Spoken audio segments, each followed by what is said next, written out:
Pai, Filho e Espírito Santo. Amém.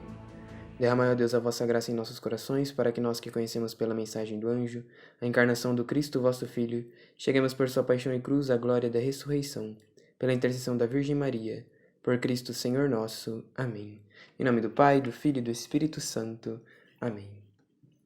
Então hoje nós começamos a falar sobre a criação propriamente dita.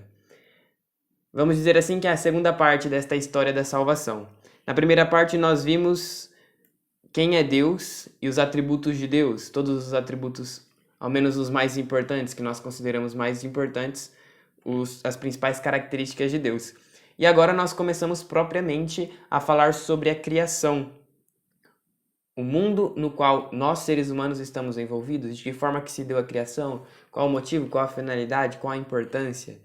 E claro que isso vai sendo algo mais prático de nós entendermos. Então, sobre a criação, nós vimos logo no comecinho da Bíblia o seguinte versículo, que no princípio Deus criou o céu e a terra, Gênesis 1:1. E ali no comecinho já a Bíblia já começa a discorrer, a contar um pouco, de forma metafórica, como se deu a criação. De que forma que Deus foi criando, de que forma que Deus foi formando o céu, a terra, os animais, o homem. E nós sabemos hoje que o livro sagrado se utiliza de uma história para realmente relatar que Deus, ele é o ser superior, que Deus criou tudo. Esta é a principal mensagem, né? Deus, ele criou tudo realmente, criou o homem, criou o céu, criou a terra. Isso que deve ser entendido por nós. A principal mensagem de Gênesis, no comecinho de Gênesis ali, é isso. Deixar claro que há um Deus que criou tudo, um Deus que cuida de nós. E também ali, né, o pecado original, que nós vamos ver mais pra frente. Por enquanto, nós ficamos apenas com a criação propriamente. E esta história da salvação, ela se inicia no instante em que tudo aquilo que conhecemos passa a ter a possibilidade de existir. Muito importante termos claro isso. E vamos falar bastante sobre isso neste episódio. Tudo aquilo que conhecemos passa a ter a possibilidade de existir. Olha o leque que isso aqui abre. Olha o quanto de coisa já dá para ser imaginada e entendida a partir desta frase. A possibilidade de existir. Só havia, antes da criação que nós conhecemos hoje, Deus, o Ser Supremo, detentor de todos os atributos que só cabe a Deus assumir em plenitude. Então, o que havia antes da criação? Nós veremos brevemente este ponto no próximo episódio. O que havia antes da criação? O que Deus fazia antes da criação do mundo? Brevemente nós veremos no próximo episódio. Neste, por enquanto, nós só veremos a criação de forma geral. Por que eu fiz essa escolha de falarmos da criação realmente, em vez de falar primeiramente do que havia antes da criação? Por quê? Porque para nós questionarmos o que havia antes da criação, que é algo bem fácil de ser respondido, você verá, nós primeiramente temos que ter a noção de que há uma criação, certo? Que nós somos criados, senão jamais nós questionaríamos isso. Por isso nós estamos vendo realmente a criação.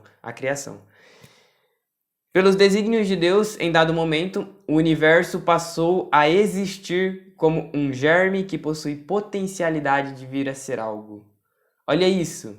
Quem fala desta forma, com esta linguagem, é Santo Agostinho. Em A Trindade, ele tem uma frase dele que é desta forma, que ele fala sobre a criação. Assim como as mães ficam grávidas de seus filhos, assim o cosmos está grávido de causas germinais. O que significa isso? Que assim como uma mulher que tem lá na sua barriga a fecundação, um embriãozinho, e que futuramente, depois da gestação e depois do nascimento, vai se tornar uma criança, um jovem, um adulto, desde lá do comecinho, este, entre aspas, né, germe, ele tem a possibilidade de ser um homem, uma mulher, um adulto, um idoso e morrer. Desde lá do comecinho, nós já temos esta possibilidade de vir a ser algo. E assim também é com o universo, Santo Agostinho está querendo dizer aqui. que desde o princípio o universo estava repleto de causas germinais. Por isso que nós dissemos que tudo o universo, ele passou a existir quando Deus o criou, e desde o momento em que Deus lá o criou, lá no comecinho, ele já tinha a potencialidade de se tornar algo. Então tudo o que nós conhecemos, ele já estava desde o princípio dentro dos planos e dos desígnios de Deus. Nada está fora dos desígnios providentes de Deus. Então a teoria do Big Bang, proposta por um padre belga, Georges Lemaitre, não sei pronunciar muito bem, e também não achei quem pronuncia de uma maneira assim, que haja uma convenção, né, neste nome para pronunciar certo, mas é exatamente isso. Deus, ele pode ter muito bem criado lá o Big Bang. Sabemos que o Big Bang é apenas uma teoria, né, mas aceita pela grande maioria dos cientistas. Então, se foi assim realmente o surgimento do universo a partir do Big Bang, foi Deus mesmo que quis que fosse desta forma. Então, desde lá do Big Bang, o universo já tinha a potencialidade de se tornar o que nós conhecemos hoje.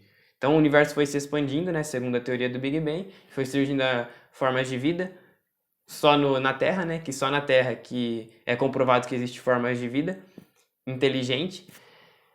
E assim Deus quis.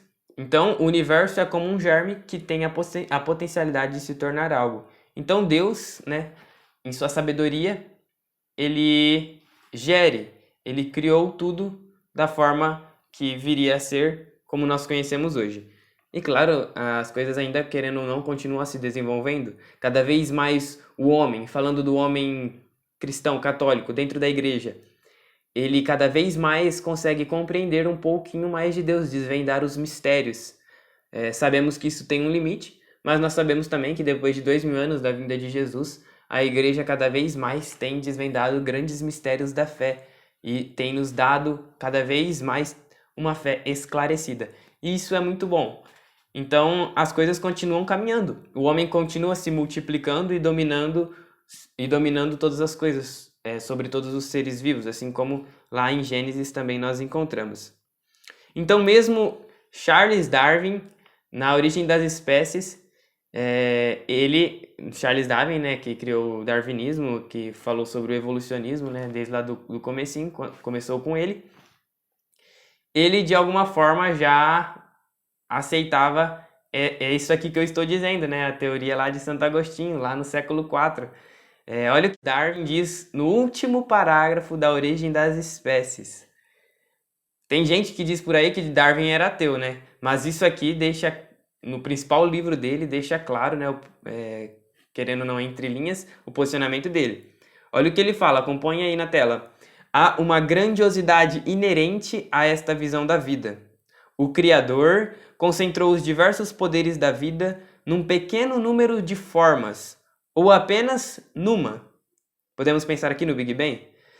E continuando, e enquanto este planeta girava de acordo com a lei da gravitação universal, a partir de um princípio tão simples, foram desenvolvidas e continuam a desenvolver-se infinitas formas do mais belo e maravilhoso que há.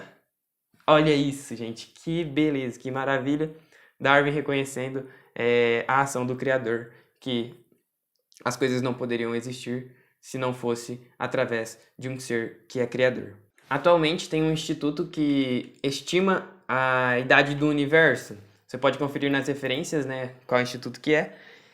E dizem eles que são cerca de 13,8 bilhões de anos. É uma estimativa, provavelmente há um consenso que provavelmente essa estimativa está certa, mas não é uma certeza absoluta, não é claro. Mas tem cerca de 13,8 bilhões de anos. É importante nós termos consciência desta idade, porque nós vamos criando um mapa mental na nossa mente sobre os tempos, né? A Terra, por exemplo, se estima que surgiu há cerca de 4,5 bilhões de anos. O Homo sapiens surgiu há cerca de 300 mil anos, e com um comportamento moderno, cerca de apenas 50 mil anos, algo assim. A primeira civilização, na Suméria, na Mesopotâmia, cerca de 10 mil anos antes de Cristo, primeira cidade 5 mil anos antes de Cristo, são dados que é interessante nós sabermos para também desenvolvermos melhor o nosso entendimento, né, sobre a criação, sobre a história da salvação. E você pode pesquisar mais sobre isso, sobre estes dados. Abraão, lá no comecinho da história da Bíblia, se estima que é cerca de 3.000 anos antes de Cristo, 4.000 anos. Abraão, ali já Moisés, 2.000 anos antes de Cristo. Enfim, e aí a história da salvação se desenrola a partir também de datas históricas, reais, né? Claro, com certeza. Continuando, então é ingenuidade nós pensarmos que não há coerência entre a criação e o evolucionismo. A primeira, a criação, trata de fato como as coisas passaram a existir, enquanto a segunda discorre a respeito de como se desenvolve aquilo que já está criado. Percebe que elas respondem questões diferentes? A primeira, como que tudo que existe passou a existir. E a segunda, como aquilo que já está criado se desenvolve. Então, são pontos que não se contradizem, pelo contrário, se complementam. Nós cremos num Deus que cria algo que se desenvolve. Então, não poderia algo se desenvolver se antes não fosse criado. Então, se pensarmos logicamente, isso é absolutamente certo. Nós cremos num Deus que criou algo que se desenvolve. Então a igreja ela não nega o evolucionismo. Pelo contrário, tantos papas na história da igreja falaram sobre o evolucionismo. Basta nós com humildade entendermos que há sim uma relação, que Deus poderia muito bem criar algo que se desenvolve. Sabemos, claro, que o evolucionismo também é uma teoria e hoje em dia, entre o ramo científico, há muitas contradições sobre a teoria do evolucionismo. Tanto é que surgiram várias outras teorias, como o design inteligente e tantas outras questões que não vou entrar no mérito agora, até porque eu não sei profundamente sobre isso. Teria que estudar mais, fazer um vídeo só sobre isso. Mas, mesmo entre a comunidade científica, há sim desencontros, tanto é que há vários furos na teoria da evolução. Ainda assim, a igreja olha e sabe que isso independe da igreja, não é a ciência, não é a igreja que vai ficar tentando responder estas questões, não está na arcada da igreja, não está na arcada da fé. Pelo contrário, nós já temos a nossa certeza, nós já sabemos que Deus criou, de que forma que Ele criou, como para nós isso não interessa e o que a ciência dizer nós iremos aceitar, se for claro, dentro daquilo que está nos planos, nos desígnios de Deus. Mas isso não cabe à igreja responder. O que importa nós sabermos é que Deus realmente criou. Criou algo que se evolui? Pode ser. É mais provável. Criou já tudo pronto? Também pode ser. Então, para encerrarmos, tudo aquilo que é criado tem uma finalidade. E não é diferente quando pensamos no homem, no universo, no mundo.